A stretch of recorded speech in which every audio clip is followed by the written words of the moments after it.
ভাইকে যেমন শুনেছি আগে একটা প্যাকেট ছিল যে আমি খাবো না সেটা আমি দিচ্ছি সবচেয়ে বর্ণাঢ্য জন্মদিনটি আজকে হলো আমরা, কারণ বাংলাদেশে বরেন্দ্র লেখক এবং আমার অনেক খ্যাতনামা বন্ধুরা এখানে আছে, মানে যারা এখানে উপস্থিত তাদের উপস্থিতিতে এই ধরনের একটা আয়োজন। অরিজিৎ সাহেবকে আমি ধন্যবাদ জানি আরো একটা কারণে, দেশের পরিবর্তিত পরিস্থিতির কথা স্বামী বলেছেন, তার মধ্যেও যে এই ধারাবাহিকভাবে যে কবি সাহিত্যিক যে এই নৌদ্র বা বিলন মেলাটা যে তিনি জারি রাখতে পেরেছেন, এই অসাধ্য সাধন দুর্ভাগ্য একটা কাজ, সেই জন্য আমি তাকে ধন্যবাদ জানাই। আর জন্মদিনের কথা যেহেতু আসছে, আসলে সত্যি কথা কি 7 বছর পার হয়ে গেলে জন্মদিনের সেই আনন্দটা থাকে না।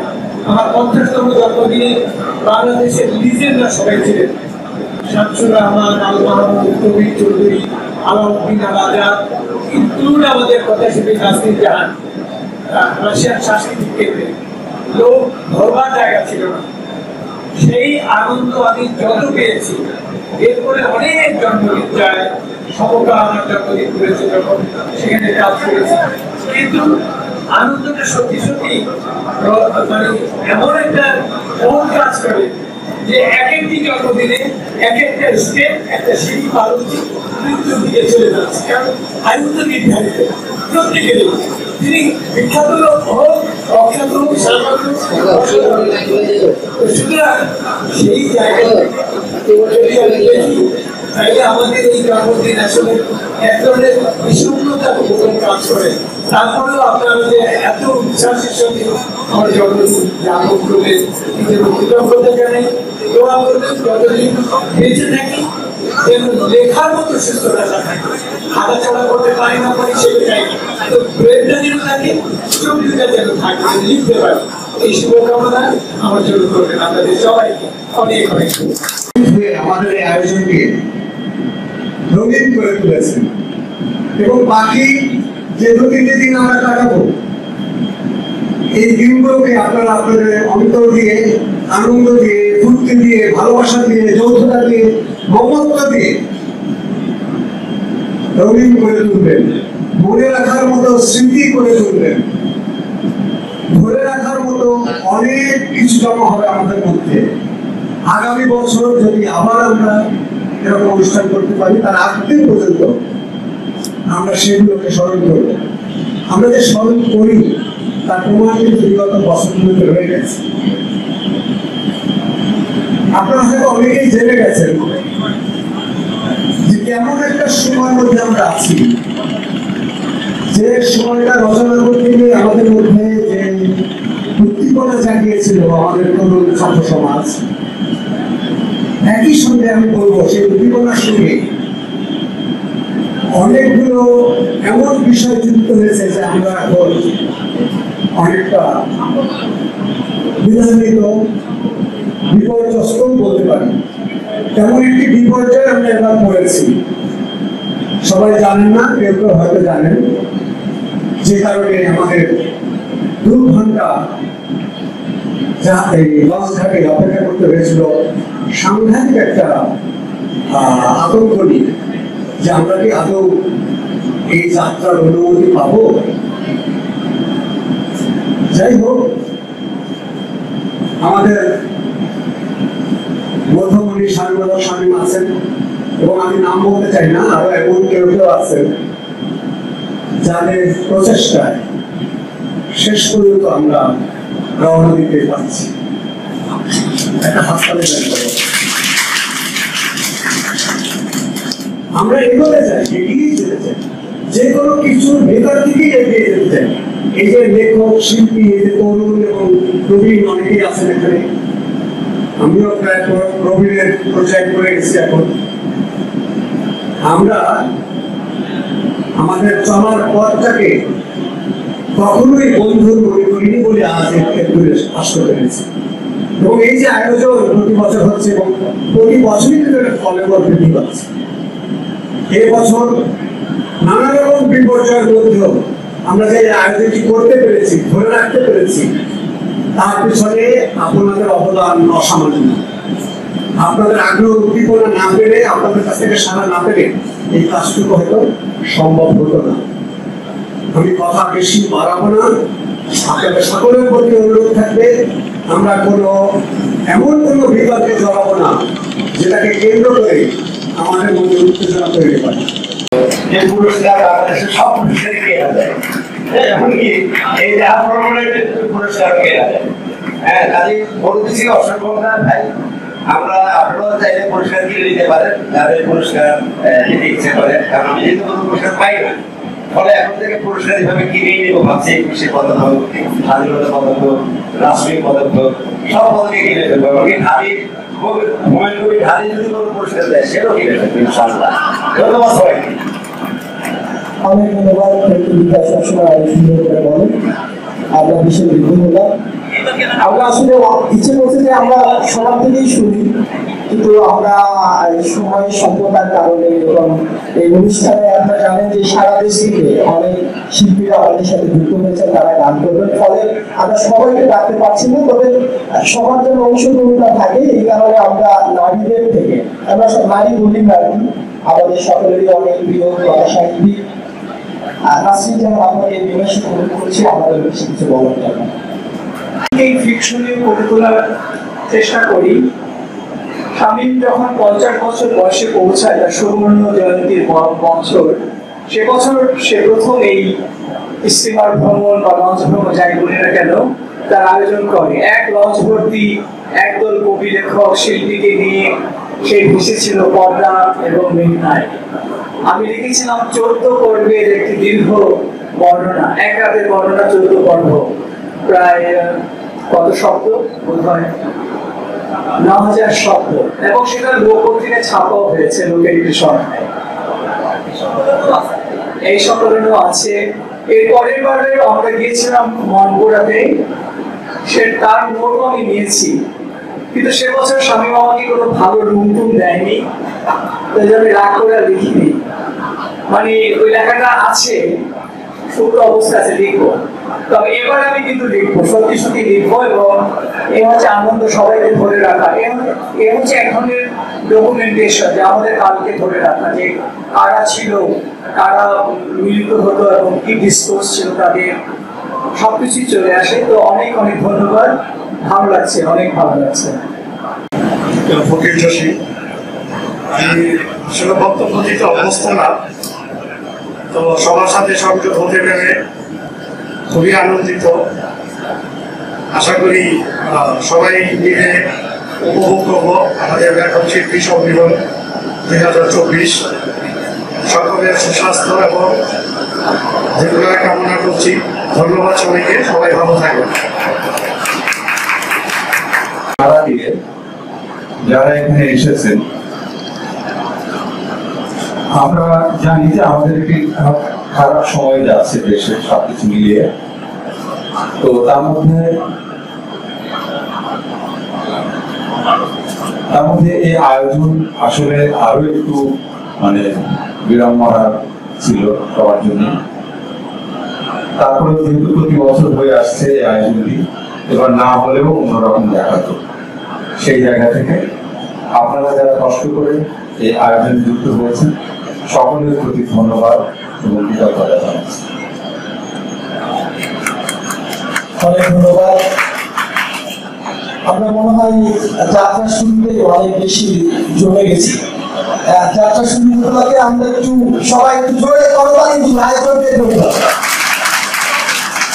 এবার যখন শুরু করেছিলাম, অনেকে আপত্তি জানালো, দেশের এই পরিস্থিতিতে এই আনন্দ ভ্রমণ শব্দটা ঠিক হবে না, এই শব্দটা চেঞ্জ করা দরকার।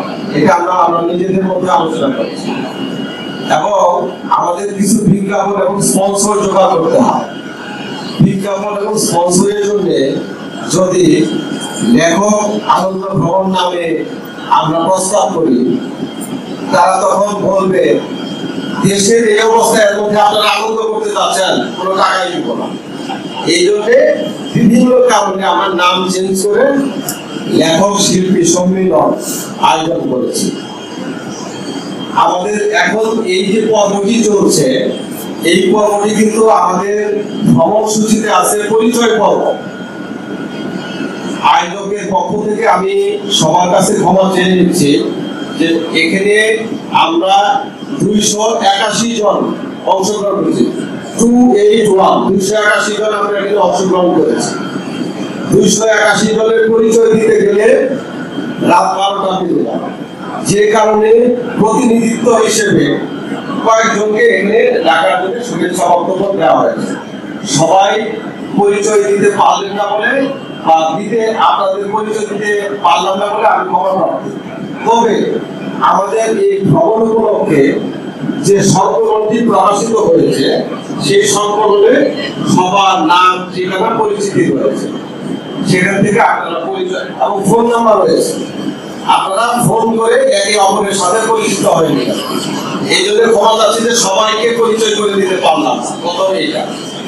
দ্বিতীয় হচ্ছে, এবার বলেছিলাম যে 4টার সময় আমরা জাহাজ ছাড়বো। কি কারণে? আমতলী যেতে হবে। গত বছরের চেয়ে 2.5 ঘন্টা জার্নি বেশি।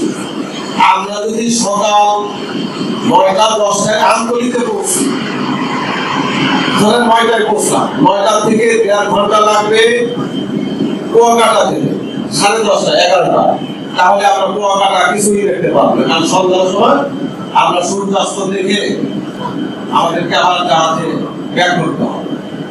এই কারণে বলেছিলাম প্রতি বছরই 1-2 জনের জন্য এই ঝামেলাটি হয়। কত বছর ধরে একজনের জন্য ঝামেলা হয়েছে, 1 ঘন্টা জাহাজ মিস হয়েছে। আজকে আমাদের অন্যতম একজন সিনিয়র কবি আব্দুর রাজ্জাক ভাইয়ের জন্য 1 ঘন্টা মিস করেছে। এখন রুবিনাজা বলবে তাহলে আমার জন্য কেন 2 ঘন্টা হলো? রুবিনাজা যদি আব্দুর রাজ্জাকের সাথে 1 ঘন্টার মধ্যে চলে আসতো তাহলে আমাদের 1 ঘন্টা দেরি হতো। কবি রুবিনাজা, আপনি শিল্পী রুবিনাজা রবীন্দ্র সিং থেকে এসেছেন। উনি সকাল 9টার সময় না, রুবিনা কয়টায় রওনা দিয়েছেন আপনি রবীন্দ্র সিং থেকে? 9টা। রুবিনাজা রবীন্দ্র সিং থেকে সকাল 9টায় রওনা দিয়েছেন। এটা আমরা জানি রবীন্দ্র সিং থেকে ঢাকায় আসতে সময় লাগে 3 ঘন্টা। তো 12টায় ঢাকায় আসবেন। আমি আচ্ছা ওটা আগে বলে দেই। তাহলে রুবিনাজাদের জন্য আরো 1 ঘন্টা, আব্দুল রাজ্জাকের জন্য 1 ঘন্টা, রুবিনাজাদের জন্য 1 ঘন্টা, 2 ঘন্টা। আমি রুবিনাজাকে পরে ফোন করে বললাম যে আপা আপনি এখন কোথায়? আমি তো বুঝতেছি না কোথায়। সিএনজিতে। আর সিএনজি এলাকাতে যান। তখন বাজে 6:45 বা 5:30 বা 6:45। সিএনজি এলাকাতে দিল, সিএনজি এলাকা হলো মালিবাগ। আমি বললাম মিনিমাম 1 থেকে 1.5 ঘন্টা লাগবে মালিবাগ থেকে এখানে আসতে। আপা আপনার যদি 300 জন কষ্ট পান আপনি চান, হয়তো আমি চাই না, তাহলে আমি বললাম আপনি ঢাকায় কারো বাসায় থেকে যারা আত্মীয় স্বজনের বাসা অথবা বড় চলে যায়, তাহলে আমি জানি মালিবাগ থেকে মিনিমাম 1 ঘন্টা লাগবে। তারপরে উনি যখন কাছাকাছি এসে সাগর মজিদ ভাইকে ফোন দিয়েছে। সাগর মজিদ ভাই বলল সালু ভাই আর 15-20 মিনিট অপেক্ষা করুন। তখন অলরেডি জাহাজ ছেড়ে দিয়েছে। জাহাজের সারেনকে ফোন করে বললাম যে ভাই জাহাজ কি ব্যাক করা যাবে? ভাইটা ব্যাক করা যাবে না, আমি সাইডে দাঁড়াচ্ছি। এবং এই সাইডে দাঁড়াতে গেলে সারেনকে কি পরিমাণ বিলম্ব হবে, আর সমস্ত ওদের যে সুইচ আছে সব ছেড়ে দিচ্ছে।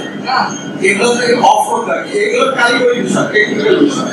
উনি আমাকে বললো যে স্যার অনেক সমস্যা হবে, আগের সমস্যা হবে। জাহাজ 15 মিনিট আসবে, রুবিনাজা ঘাটে দাঁড়ায় আছে, ঘাটে নামছে, সিএনজি থেকে নামছে। এটা আমাকে বলছে সাগর। এইটা হয় আমাদের ভ্রমণে গেলে এই বিষয়টি। এখন যে বিষয়টি বলতে চাচ্ছি, আমার বাসা হচ্ছে শাহবাগ, মানে পরিবার। আমি 1টার সময় আমার অফিস থেকে বাসায় চলে গেছি, যে খেয়ে দিয়ে বাসা থেকে 2:15টার সময় আমি বেরিয়েছি। আমি যখন গুলিস্তানে তখন বাজে 2:40 মিনিট। এই সময় জাহাজের ম্যানেজার আমাকে ফোন দিয়েছে, স্যার এই অবস্থা। কি অবস্থা? এনএসআই থেকে ফোন দিয়েছে। তারপরে এনএসআই ফোন দিয়েছে কাকে? বিআইডব্লিউজি, অর্থাৎ জাহাজের। আচ্ছা, তো এই বিড়ম্বনার মধ্যে পড়ে গেলাম। এই বিড়ম্বনার মধ্যে এগুলো তো সলভ করতে হবে। এর মধ্যে আমাদের এই 281 জনের মধ্যে আর কাউকে ফোন করার লোক পায় না, খালি আমাকে ভাই কোন জায়গায় আছে, ভাই আসতেছি, ভাই এই যে আমার টাকাটা বাকি ছিল জাহাজে যে টাকাটা দিব, এই 10, 15, 20, 30, 40 টাকা। এইটা বিরক্ত হয়ে আমি আমাদের যে হোয়াটসঅ্যাপ গ্রুপ আছে, হোয়াটসঅ্যাপ গ্রুপে আমি একটা SMS দিলাম, জরুরি বিজ্ঞপ্তি বলে যে ভাই আমাকে একটু ফোন দিয়ে একটা মিনিমাম জাহাজ ছাড়া রাখি। সেই বহু কায়দা কানুন করে 1.5 ঘন্টা 2 ঘন্টা আমরা 2:30 থেকে 4টা পর্যন্ত, মানে 1.5 ঘন্টা বা 4:30, প্রায় 1.5 থেকে 2 ঘন্টা পর্যন্ত এই কাজ করে জাহাজ ছাড়ার ব্যবস্থা করতে হয়েছে আমাদের। সুতরাং আমরা একটা অন্যরকম পরিস্থিতির মধ্যে যাচ্ছি। 5ই আগস্টের পরে দেশের যে পট পরিবর্তন, এই পট পরিবর্তনের মধ্য দিয়ে আসছি আমরা চাই যেভাবে আমাদের তরুণরা এই দেশকে একটা নতুন পথের সন্ধান দিতে চাচ্ছে, সেই নতুন পথের সন্ধানে আমরাও প্রত্যেকটা এক একজন সৈনিক। আমরা এখানে কোনো পার্টি নাই, আমরা কোনো এখানে কোনো দলীয় রাজনীতির লেবাসে এখানে আসি না। আমাদের এখানে প্রধান এবং প্রথম পরিচয় হচ্ছে কবি, লেখক, শিল্পী। এর বাইরে কিন্তু এখানে কেউ নাই। এবং আমাদের যে প্রথম ফেসবুক পোস্ট, ওখানে লেখা আছে যে কবি, লেখক, শিল্পী ছাড়া কেউ অংশগ্রহণ করতে পারবে বলা যাচ্ছে। সুতরাং এখানে আমাদের কোনো পার্টির পরিচয় নাই। এখানে আগে যারা ক্ষমতায় ছিল, বর্তমানে যারা ক্ষমতায় আসতে চাচ্ছে বা যারা ভবিষ্যতে আসতে পারে, আমরা কোনো রাজনীতির পার্টি যাদের মধ্যে নাই।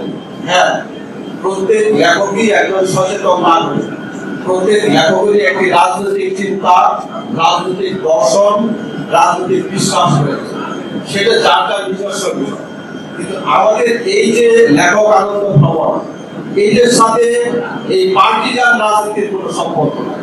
যার যার দর্শন, রাজনীতি আলাদা বিষয়। এখন আমরা চাই 5 আগস্টের পরে যে আমাদের দেশের একটা নতুন পরিস্থিতি তৈরি হয়েছে, সেই পরিস্থিতি আমাদের দেশকে সমৃদ্ধির দিকে নিয়ে যাক, এটা আমরা লেখক হিসেবে আপনাকে আশা করি। কিন্তু এটি অন্তত আশা করি না বিগত 4 বছর ধরে যে জাহাজ ভ্রমণকে আমরা করছি, কোন সময় আমাদেরকে এই জাহাজ ভ্রমণে এরকম বিপত্তি, এরকম হুমকির সম্মুখীন করতে হয়। আমাদেরই কিছু লেখক বন্ধু রয়েছেন যারা আমাদের এর আগে বিভিন্ন কমিটিতে ছিল, এই জাহাজ ভ্রমণ আয়োজনের কমিটি ছিল। তারা এই জাহাজ ভ্রমণের বিরোধিতা করেছে। তারা আসেন নাই, আসেন না, আসলে অসুবিধা না, অনেকেই আসেন, আমার নতুন অনেকেই আসেন। কিন্তু আমি যদি বলি ভাই তুমি জানো না, এইটা তো আমরা মেনে নিতে পারি না। যারা আমাদের লেখক বন্ধু হিসেবে এবং আগের আয়োজক কমিটি বা মূল আমাদের আয়োজনের মধ্যে ছিল অনেকে, এবার তারা তো নিজেরা আসেনি নাই, না আসলে অসুবিধা নাই, অনেককেই না আসার জন্য তারা বিরোধিতা করেছেন, চায় না দেশের পরিস্থিতি ভালো না কি হয় না হয়। এবং সেটার যে প্রমাণ পেলাম এই আজকে 2:30টার সময়, যখন এনএসআই থেকে ফোন আসলো, এটা আমি বলতে বাধ্য হচ্ছে এই কারণে যে আমরা চাচ্ছি নতুন দেশ করতে। যে তরুণরা স্বপ্ন দেখে এই 5ই আগস্টের পরে একটি নতুন প্ল্যাটফর্ম তৈরি করলো, আমরা চাচ্ছি। কিন্তু আজকে আমরা কি দেখলাম, যে জাহাজ ভ্রমণ প্রতি বছর আমরা করছি, এই জাহাজ ভ্রমণ থেকে আমাদেরই কেউ না কেউ রিপোর্ট করেছে এনএসআই বা সরকারকে, আমাদেরকে যাতে যেতে না দেওয়া। আমরা যদি আজকে যেতে না পারতাম তাহলে কি অবস্থা দাঁড়াতো আপনারা নিজেরাই চিন্তা করেন। আমরা যদি যেতে না পারতাম 5টা 6টার সময় বসে রাখতো না জাহাজ চালা যাবে, তাহলে আমাদের ডিসিশন কি হতো এখন আমরা কেউ জানি না। আয়োজক হিসেবে আমি জানি না, আহ্বায়ক হিসেবে কত সাথে পাবেন জানি না, আহ্বায়ক হিসেবে জানি যে আমরা কি করতাম। তো যাক, এই পরিস্থিতির মধ্যে দিয়ে আমরা যাচ্ছি এবং সর্বশেষে যেতে পারছি। এটাও আমার 2-1 জন একটু আত্মীয় স্বজন ছিল এনএসআই প্রধান উপদেষ্টার কার্যালয়ে, যে কারণে ফোন টোন করে একটা ব্যবস্থা তৈরি করা হয়েছে, তাহলে হয়তো আমরা যেতে পারতাম। তো এই বিষয়গুলো বাদ আমরা আজকে একটি সেমিনার আছে, তারপরে সেমিনারটি করবো কিনা একটা আহ্বান সদস্য সচিব করবে আপনাদেরকে। আমাদের গানের অনুষ্ঠান আমরা সারা রাত কবিতা বলবো, গান গাবো, কবিতা আবৃত্তি করবো, আড্ডা দেবো, সব কিছু করবো। আজকে একটি বিশেষ দিন। এই জাহাজে 281 জনের মধ্যে 281 জনের মধ্যে সম্ভবত সবচেয়ে সিনিয়র, সম্ভবত আমি বলছি, কবি নাসির আহমেদ, তার আজকের জন্মদিন। এই জন্মদিনের জন্য সবাইকে তার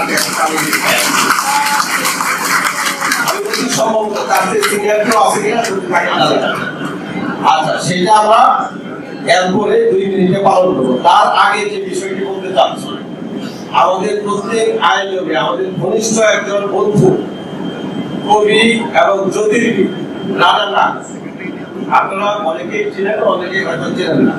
কবি এবং জ্যোতির্বিদ রানা নাগ প্রত্যেক বছরে আমাদের এই আয়োজনে থাকেন। তিনি আজকে 6-7 তারিখ আমার ঠিক মনে নাই, 6-7 মাস আগে প্রয়াত হয়েছে। তিনি মৃত্যুবরণ করছেন 6-7 মাস আগে। এবং বিশেষ করে গত বছর জাহাজ ভ্রমণে তিনি আমাদেরকে অনেক কন্ট্রিবিউট করেছেন, স্পন্সর করে। এই যে সন্ধান নাস্তাটা উনি কন্ট্রিবিউট করেছিলেন গত বছর যে ব্যাগ দিয়েছিলাম, এই যে বছর ব্যাগ দিতে পারিনি, গত বছরের ব্যাগটা তিনি কন্ট্রিবিউট করেছিলেন এবং আরো 2-3টা বিজ্ঞাপন দিয়ে আমাদেরকে সহযোগিতা করেছেন। তিনি প্রয়াত হয়েছেন, তার স্মরণে এবং এই জুলাই আগস্ট অভ্যুত্থানে আমাদের যে তরুণ প্রজন্ম, ছাত্র থেকে শুরু করে ছাত্র, শ্রমিক, কৃষক এবং পুলিশ যারা শহীদ হয়েছেন, নিহত হয়েছেন জুলাই অভ্যুত্থানে, সবার জন্য এবং বিশেষ করে কবি রানা নাগের স্মরণে আমরা দাঁড়িয়ে 1 মিনিট নীরবতা পালন করতে চাই। আপনারা দাঁড়িয়ে 1 মিনিট আমরা নীরবতা পালন করি।